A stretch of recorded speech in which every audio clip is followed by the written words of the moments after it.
Hello दोस्तों, आज मैं बात करते हैं पाचन तंत्र जो डाइजेस्टिव सिस्टम है ये। तो पाचन तंत्र क्या होता है और ये कैसे काम करता है? तो भोजन के जटिल अणुओं को सरल अणुओं में परिवर्तन करने की जो प्रक्रिया होती है उसे पाचन भोजन का पाचन कहलाती है तथा इस प्रक्रिया को संपन्न करने वाले अंगों का समूह पाचन तंत्र कहलाता है। जैसे भोजन के जो जटिल अणु होते हैं वो पाचन तंत्र के द्वारा सरल अणुओं में टूट जाते हैं और ये क्या प्रदान करती है? एनर्जी प्रदान करते हैं। और एनर्जी क्या करती है? मेरे सेल कोशिकाओं को मतलब एनर्जी सेल कोशिकाओं को चाहिए जिससे हम लोग चलते हैं और मतलब घूमते हैं और मेरे अंदर ताकत आती है। अब कुछ एनर्जी लेवल कैसे मिलती है तो इसकी वीडियो हम फिर बनाएंगे। कार्बोहाइड्रेट, वसा, प्रोटीन, विटामिन की वीडियो में बना चुके हैं तो आप देख लो एक बार। आगे हम बात करेंगे कि पाचन तंत्र के कितने मतलब चरण होते हैं। तो भोजन को पाचन की संपूर्ण प्रक्रिया 5 चरणों में होती है। तो सबसे पहले होता है अंतग्रहण, जिसे हम इंजेक्शन बोलते हैं, जो भोजन को मुख में लेना। तो जो भोजन को मुख में लेना होता है उसे हम अंतग्रहण बोलते हैं। नंबर 2 होता है पाचन। पाचन को हम डाइजेशन बोलते हैं। भोजन को छोटे-छोटे कणों में तोड़कर पाचन करना होता है। नंबर 3 पे आता है अवशोषण, जिसे हम एब्जॉर्प्शन बोलते हैं। पचे हुए भोजन को रक्त में पहुंचाना और ऊर्जा के रूप में, ये अवशोषण होता है। उसके बाद नंबर 4 होता है स्वैंगीकरण, जिसे हम एसिमिलेशन बोलते हैं। ऊर्जा का उपयोग करना और कार्य करने की क्षमता प्रदान करना। जब ये स्वैंगीकरण हो जाता है तब मुझे इससे ऊर्जा मिलती है। फिर पांचवा नंबर स्टेज होता है वो मल परित्याग होता है। इसे डिफेक्शन बोलते हैं। अपचे भोजन को त्यागना गुदा द्वार द्वारा, जो मतलब भोजन हमारे शरीर पे अब मतलब जो पचता नहीं है और जो बेकार हो जाता है वो मल द्वार द्वारा बाहर हो जाता है। आगे हम बात करेंगे कि पाचन तंत्र दो प्रकार से होता है, एक आहार नाल द्वारा और दूसरा सहायक पाचक ग्रंथियां। तो आहार नाल में क्या होता है, इसे हम एलिमेंट्री कैनल बोलते हैं। और जो सहायक पाचक ग्रंथियां होती हैं उसे हम एसिकोरिथरी डाइजेस्टिव ग्लैंड्स बोलते हैं। तो आहार नाल में मुख गुहा होती है, फिर ग्रासनली में भोजन जाता है, उसके बाद अमाशय में जाता है, फिर छोटी आंत में जाता है, फिर बड़ी आंत में और फिर गुदा द्वारा बाहर निकल जाता है। और सहायक जो पाचन ग्रंथियाँ होती हैं उसमें क्या होता है, लाल ग्रंथि पहले मिलती है, फिर जठर ग्रंथि, फिर यकृत, फिर पित्ताशय, पित्ताशय से जो पित्त निकलता है, और उसके बाद अग्नाशय, फिर आंत्र ग्रंथि जिसे हम इंटेस्टाइनल ग्लैंड बोलते हैं। अब इनके बारे में पूरा बताएंगे डिटेल से। तो आपको ये जो डायग्राम दिख रहा है, सबसे पहले मुख से भोजन आया और ये भोजन, ये जो ग्रास नली होती है, इसके द्वारा भोजन कहाँ पहुँचा, तो अमाशय में पहुँचा। अमाशय में एक अ, अमल होता है जिसे हम एचसीएल बोलते हैं। तो वो क्या करता है, वो जो बाहर से आए हुए जीवाणु को नष्ट करता है और हमारे भोजन को पचाने में सहायक होता है। उसके बाद ये अमाशय से छोटी आंत में भोजन जाता है, छोटी आंत से होते हुए फिर ये बड़ी आंत में जाता है और बाद में ये गुदा द्वारा बाहर निकल जाता है। तो ये होती है मतलब मेरे भोजन के पाचन की प्रक्रिया। अब मैं एक-एक करके इनके बारे में बताएँगे आपको। देखो, और दूसरा डायग्राम है लार ग्रंथियाँ। तो लार ग्रंथियाँ कहाँ से निकलती हैं? ये जो हमारी लार मतलब जो टैलिन एंजाइम होता है, ये लार ग्रंथियाँ यहाँ से भोजन को क्या बनाती हैं, चिपचिपा बनाती हैं और फिर यकृत में जाती हैं, फिर पित्ताशय से पित्त निकलता है और अग्नाशय से और जो रस होते हैं वो निकलते हैं। अब इनके बारे में बात करते हैं। तो सबसे पहले बात करते हैं मुख गुहा। तो पाचन मुख गुहा से प्रारंभ होता है, जिसे माउथ एंड बक्कल कैविटी बोलते हैं। तो दांत और जीभ और लार ग्रंथियाँ, ये 3 काम करते हैं हमारे मुख गुहा में। जो आपको डायग्राम दिख रहा है, ये टीथ दिख रहे हैं, उसके बाद टंग, जीभ और सैलिवरी ग्लैंड्स हैं। तो इनके द्वारा भोजन का प्रारंभ होता है। अब प्रारंभ लार ग्रंथियाँ क्या होती है, तो मनुष्य के मुख में 3 जोड़ी लार ग्रंथियाँ पाई जाती हैं, जो जीभ के नीचे तथा जीभ और गाल के किनारों पर पाई जाती हैं। तो सबसे पहली ग्रंथि होती है पैरोटिड ग्रंथि, उसके बाद सबमैंडिबुलर ग्रंथि और सबलिंगुअल ग्रंथि। तो आपको दिख रहा है कि पैरोटिड ग्रंथि ये वाली है थोड़े जो हमारे गाल के जबड़े पे होती है, और सबमैंडिबुलर ग्रंथि जो हमारे नीचे वाले जबड़े पे होती है उसे बोलते हैं सबमैंडिबुलर।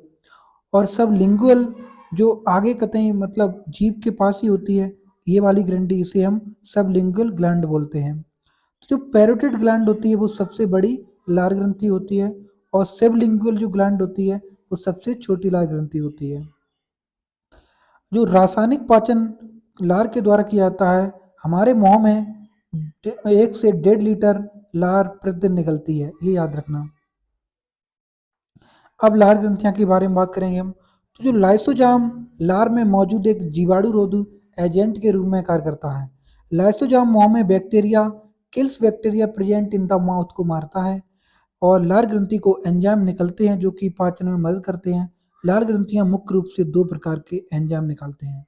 नंबर एक, लाइसोजाम। तो लाइसोजाम क्या करता है? लाइसोजाम लार में मौजूद एक जीवाणु रोधी एजेंट के रूप में काम करता है। लाइसोजाम का काम होता है कि हमारे जो हम मतलब भोजन कोई खाते हैं उसके अंदर बहुत जीवाणु होते हैं, उन्हें मारने का काम करता है लाइसोजाम। जब वो लाइसोजाम उन्हें नहीं मार पाता है पूर्ण रूप से, फिर ये पहुंचता है हमारे आमाशय में। वहाँ एक अमल होता है जिसे HCl बोलते हैं और वो अमल पूर्ण रूप से हमारे जो बाहर से आए हुए बैक्टीरिया को मार देता है। अगर ऐसे बैक्टीरिया ना मरें तो हम लोग बीमार पड़ जाते हैं इसी कारण। अब मैं बात करें नंबर 2, टाइलिन। तो टाइलिन क्या होता है? टाइलिन एंजाइम कार्बोहाइड्रेट स्टार्च को पाचन करता है। टाइलिन एंजाइम भोजन में मौजूद स्टार्च को माल्टोज में परिवर्तित करता है। तो टाइलिन का काम होता है कि हमारे भोजन को लार में मिलाना, जिसके द्वारा हमारा भोजन आसानी से आहार नाल द्वारा नीचे पहुंच सके। तो कभी कभी पैरोटिड ग्लैंड विषाणु द्वारा संक्रमित हो जाती है, जिससे लार ग्रंथियों में सूजन आ जाती है। तब मम्पस ग्रस्वा नामक बीमारी हो जाती है। जो हमारी ये पैरोटिड ग्लैंड होती है यहाँ पर पाई जाती है, इसमें जब सूजन आ जाती है तो कभी कभी हमारे जो गाल के इधर गलसुआ नामक बीमारी हो जाती है, जिससे मेरा मुंह सूज जाता है। तो मुख में पचा हुआ भोजन बॉल्स कहलाता है। मुख में पचा हुआ बोलस कहलाता है। अब ग्रास नली के बारे में बात करें हम। यह पूर्णतः मांसपेशी से बनी संरचना होती है। यह लगभग 25 सेंटीमीटर लंबी संकरी नली होती है जो अमाशय में खुलती है। ये आपको जो सामने दिख रही है ग्रास नली है, ये 25 सेंटीमीटर की लंबी होती है और जो हमारी ये अमाशय है, जिसे हम स्टोमक बोलते हैं, इसमें आगे खुलती है। यह केवल भोजन को केवल अमाशय तक पहुंचाने के लिए रास्ता प्रदान करती है। इसमें भोजन की क्रिया नहीं होती, इसमें कोई क्रिया नहीं होती है, केवल भोजन को अमाशय तक ले जाती है। इसमें क्रमांकुचन क्रिया के कारण भोजन नीचे सरकता है। जैसे सांप चलता है, मतलब इधर उधर मुड़ के, वैसे ही ये हमारी ग्रास नली काम करती है, जिससे भोजन नीचे आने में आसानी हो जाती है। अमाशय की बात करें उसके बाद, तो अमाशय क्या होता है? मुख गुहा के बाद ग्रस नली से होते हुए भोजन सीधा अमाशय में पहुंचाता है। अमाशय आहार नली का सबसे चौड़ा भाग होता है जो एक थैली नुमा होता है। अमाशय में भोजन लगभग 4 घंटे रहता है। अमाशय को 3 भागों में विभाजित किया जाता है। जो ऊपर वाला भाग होता है इसे हम कार्डियक बोलते हैं। तो कार्डियक का काम होता है, ये कार्डियक का इस पे एक ढक्कन लगा होता है। जब कभी हम मतलब ज़्यादा भोजन कर लेते हैं तो कभी कभी आपने देखा मुझे उल्टी आ जाती हैं, तो वो क्या होता है, उसमें हाइड्रोक्लोरिक अम्ल होता है जो बहुत खट्टा लगता है आपको जब उल्टी होती है तो ये ज़्यादा मतलब इसमें जो अमाशय ज़्यादा भर जाता है तो वो ऊपर निकलने लगता है और ये कार्डियक फिर बंद हो जाता है। अगर ये कार्डियक बंद ना हो तो जब आप मतलब पैर ऊपर कर लेते हो, सिर नीचे करते हो, तो अगर आपका कार्डियक ऑफ नहीं होगा तो सारा भोजन निकल जाएगा। मगर ये कार्डियक ऑफ हो जाता है तो भोजन नहीं निकलता है। उसके बाद दूसरा भाग होता है फंडिंग। तो फंडिंग जो ये वाला भाग दिख रहा है ये फंडिंग होता है। ये क्या करता है, ये हमारे जो हाइड्रोक्लोरिक अमर को अंदर रखता है। और उसके बाद एक और भाग होता है जिसे पाइलोरिक रीजन बोलते हैं, ये वाला ये क्या करता है, जब मतलब मेरे पेट में ज़्यादा मतलब अमाशय में भोजन हो जाता है तो अमाशय से भोजन कहाँ छोटी आंत में जाता है और छोटी आंत में जाते जाते फिर ये ग्लैंड लग जाती है, जिससे मतलब आंत से भोजन पीछे लौट ना सके। ये इसलिए ये इसके काम होते हैं। और आपको ये दिख रहा है रोज, इसे हम रोग बोलते हैं। रोग ये क्या काम करती हैं, ये भोजन पचाने में सहायक होती हैं और जब हम भोजन नहीं करते हैं तो यही महसूस कराती हैं कि हमें भूख लगी हुई है। आप लोग बोलते हो कि चूहे मेरे पेट में लेटते हैं, ऐसा नहीं होता है। तो इसका मतलब यही होता है, जो ये तुम्हें रोग दिख रही हैं ये फिर क्या करती हैं, हमारे पेट को काटने लगती हैं, जिसके कारण मुझे भूख लगने का एहसास होता है। उसके बाद हम बात करते हैं अमाशय पेट द्वारा एक एक भाग के केवल कार्डियक। तो कार्डियक कार्डियक में ऑक्सीटोन की कोशिकाओं में हाइड्रोक्लोरिक अम्ल HCl निकलता है। ये हमने बताया था आपको, जो जीवाणुओं को नष्ट कर देता है और भोजन को अम्लीय बना देता है। एंजाइम की क्रिया को तीव्र कर देता है। ये क्या करता है? जीवाणुओं को नष्ट करता है। उसके बाद बात करते हैं फंडिंग। तो फंडिंग क्या कार्य होता है? आपको ये दूसरा भाग दिख रहा है फंडिंग। तो फंडिंग यह भोजन अधिक समय तक आमाशय में रोक कर रखता है। इसमें रोग पाई जाती है जिनकी संरचना कांटेनुमा होती है। भूख लगने पर ये चुभता है। ये पेट की सतह का क्षेत्रफल बढ़ाता है और भोजन को समायोजित करने के लिए पेट को फैलने देना और भोजन पचाने के लिए उसे रोक कर रखता है। तो इसका काम फंडिंग का कार्य होता है। अब उसके बाद पाइलोरिक भाग, ये क्या करता है? जो नीचे वाला भाग दिख रहा है इसे हम पाइलोरिक भाग बोलते हैं। तो पाइलोरिक वाले भाग में जठर ग्रंथि होती है जिसे हम जठर रस निकलता है। तो जठर रस में दो एंजाइम होते हैं जो पेप्सिन और रेनिन। आपसे पूछा जाएगा कि पेप्सिन और रेनिन कहाँ से निकलते हैं, तो ये अमाशय से निकलते हैं। इनके कार्य क्या होते हैं?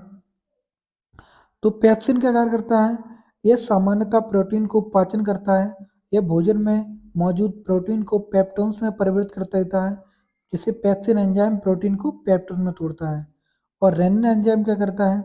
ये दूध को पचाने में सहायक होता है। यह एक विशेष प्रकार का एंजाइम है जो बच्चों में ज़्यादा मात्रा में स्रावित होता है। यह दूध में मौजूद कैसीन प्रोटीन को कैल्शियम पैरा कैसिनेट के रूप में बदल देता है। जैसे आपने देखा होगा कि जब बच्चे दूध पीते हैं और दूध पी के अगर वे उल्टी करते हैं तो दही के रूप में आता है। तो ये क्या करता है? ये दूध को दही में बदल देता है। आपने कभी देखा बच्चा दूध पिएगा उसके तुरंत बाद भी उल्टी कर देगा तो वो दही बन के आता है मतलब। तो ये क्या करता है? दही में परिवर्तित कर देता है। उसके बाद में बात करते हैं छोटी आंत की। अब ये अमाशय से मेरा भोजन कहाँ पहुँच गया? ये पहले आहार नाल में आया था और आहार नाल से अमाशय में गया और अमाशय में दो एंजाइम थे जिसे हम पेप्सिन और रेनिन बोलते हैं। उसके बाद ये छोटी आंत में आ गया मेरा भोजन। अब क्या है, छोटी आंत को भी तीन भागों में तोड़ा जाता है। यह आहार नाल का सबसे लंबा भाग है जिसकी औसत लंबाई 607 मीटर होती है या 20 से 23 फुट होती है। अमाशय में पाचन क्रिया संपन्न होने के बाद भोजन छोटी आंत में पहुंचता है जहां भोजन का पाचन तथा अवशोषण की क्रिया होती है। संपूर्ण आहार नाल की लंबाई लगभग 9 मीटर या 32 फीट होती है।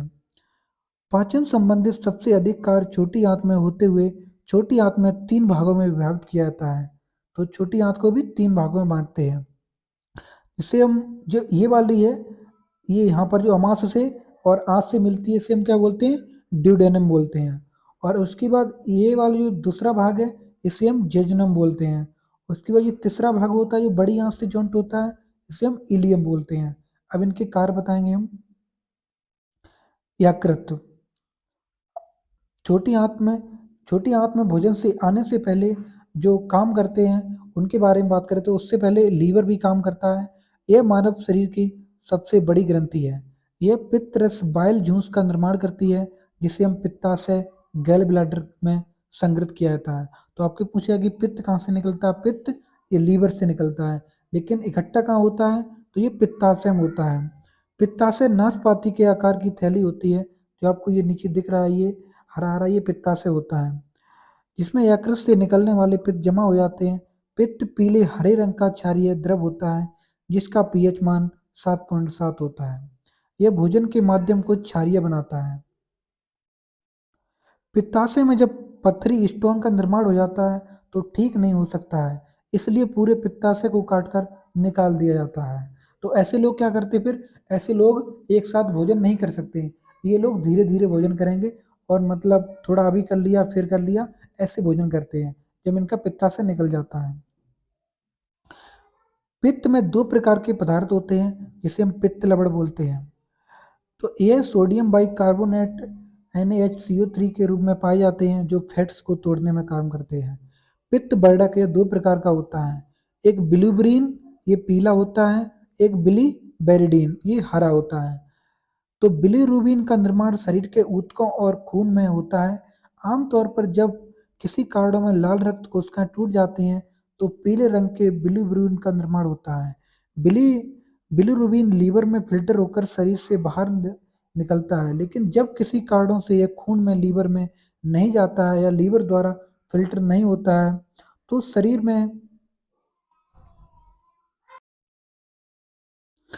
शरीर में इसकी मात्रा बढ़ जाती है जिससे पीलिया हो जाती है। जब ये बिलीरुबिन ज़्यादा हो जाता है तब क्या होता है, मेरे शरीर में पीलिया नामक रोग हो जाता है।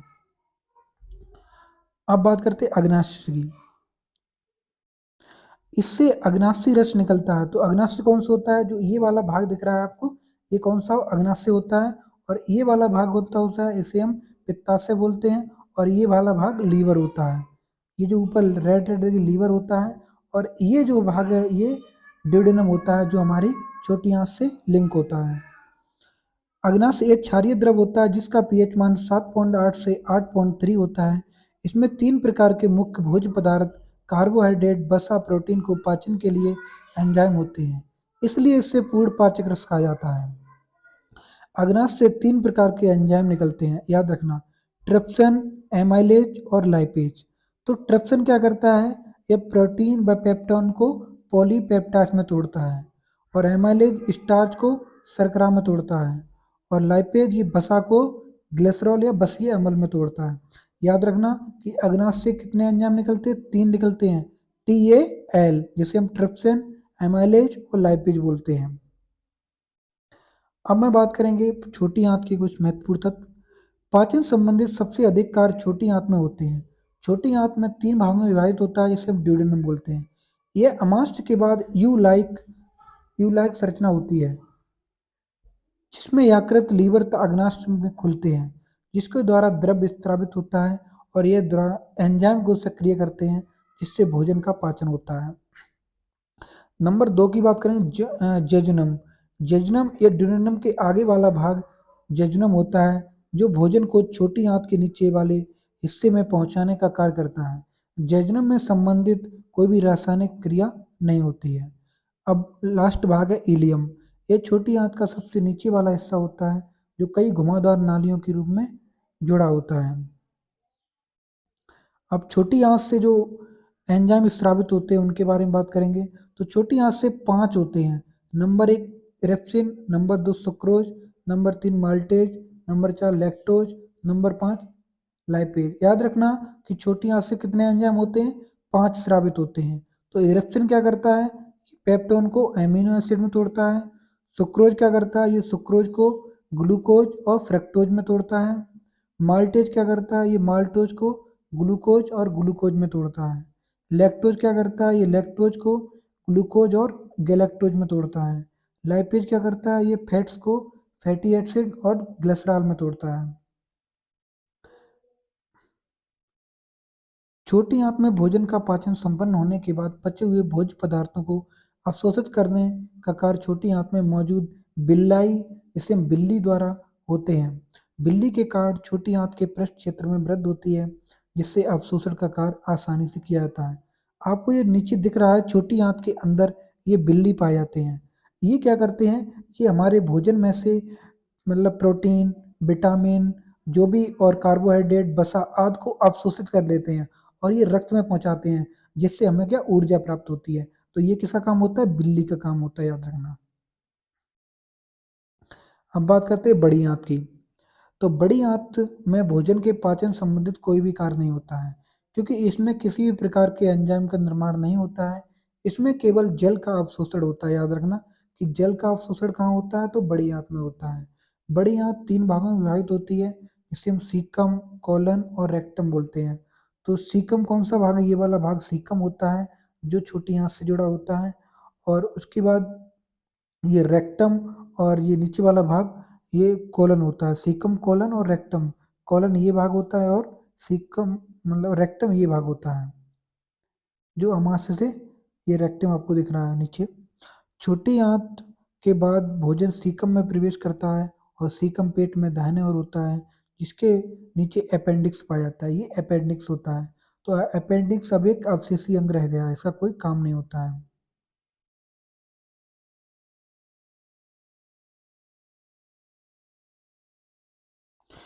अपेंडिक्स हमारे शरीर में एक अवशेषीय अंग है।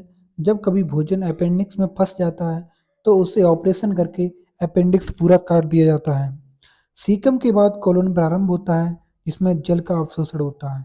तो जल का अवशोषण कहाँ होता है, तो कोलन में होता है, ये कोलोन है।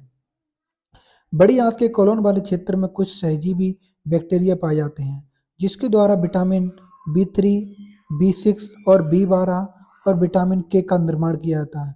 तो याद रखना, विटामिन के, विटामिन B12, B6, B3 का निर्माण कहाँ होता है? तो बड़ी आंत में होता है। रेक्टम वाले क्षेत्र में अनपचे भोजन जमा रहता है और गुदा एनस के द्वारा शरीर से बाहर निकल जाता है। तो ये रेक्टम है, और ये रेक्टम ये गुदा द्वारा, इसके द्वारा मल त्याग जो होता है वो इसी से निकलता है। अब मैं बात करेंगे कि भोजन के रूप बोलस मुंह में होता है, और काइम पेट में होता है, और कायल अमाशय में होता है।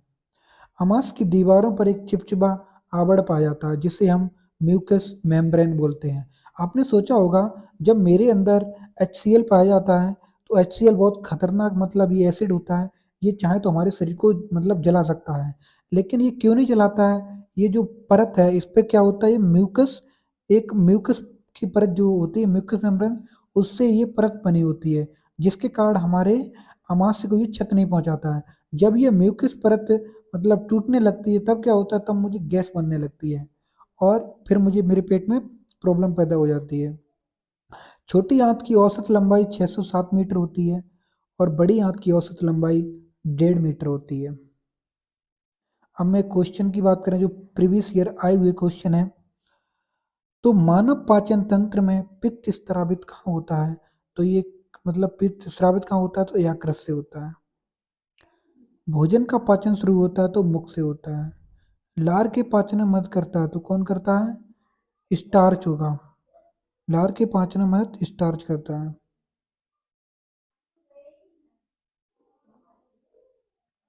निम्न में से कौन सा समूह मानव पाचन तंत्र के अंगों का वह संयोजन है जो किसी भी पाचन क्रिया को पूरा नहीं करता है? तो ये ग्रासनली, बड़ी आंत और अमाशय नहीं है, क्योंकि सबसे पहले प्रारंभ कहाँ से होता है? मुख से होता है। मनुष्य में पाचन तंत्र में उत्सर्जित अम्ल कौन सा है? तो कौन सा होता है? HCl, हाइड्रोक्लोरिक अम्ल होता है। मुख में शर्करा में पाचन किसके द्वारा होता है? तो ये टैलिन द्वारा होता है। दुग्ध प्रोटीन को पचाने वाला एंजाइम कौन सा है? तो रेनिन होता है। पाचन क्रिया में प्रोटीन इनमें से किस पदार्थ में बदल जाते हैं? तो पाचन क्रिया प्रोटीन में किससे बदलते हैं? एमिनो अम्ल में बदलता है। तो मानव पाचन तंत्र में कौन सा एक पाचन एंजाइम नहीं है? तो गैस्ट्रीन नहीं है। तो यहाँ पर मेरी वीडियो एंड हुई। अगर वीडियो अच्छी लगी तो सब्सक्राइब करना, और चैनल को सब्सक्राइब कर लेना, और वीडियो को आगे भेजना, और अगर हो सके तो कमेंट में ज़रूर बताना कि आपको वीडियो कैसी लग रही है।